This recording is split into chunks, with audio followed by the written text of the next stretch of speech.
शिवना तालुका सिल्लोड इथं पवित्र रमजान महिन्याला सुरुवात झाली असून मुस्लिम बांधव मोठ्या श्रद्धेनं उपवास, रोजा आणि नमाज अदा करत आहेत.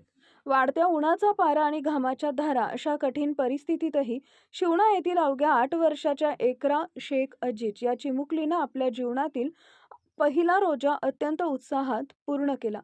सध्या उन्हाचा तडाखा प्रचंड वाढलाय असं असतानाही एकरानं पहाटे 5:42 ते सायंकाळी 6:36 अन्नाचा कण आणि पाण्याचा थेंबही न घेता आपला रोजा यशस्वीरित्या पूर्ण केला. लहान वयात तिनं दाखवलेली ही धार्मिक ओढ आणि प्रबळ इच्छाशक्ती पाहून सर्वच अवाक झाले आहेत. तिच्या या यशाबद्दल वडील शेख अजीज, आई आजोबा, काका काकी आणि संपूर्ण कुटुंबानं तिचे विशेष लाड पुरवले. चिमुकल्या एकराच्या या धैर्याचे संपूर्ण शिवना परिसरातून कौतुक व अभिनंदन होत आहे. न्यूज 18 सह्याद्री सिल्लोड प्रतिनिधी मुजीब शेख.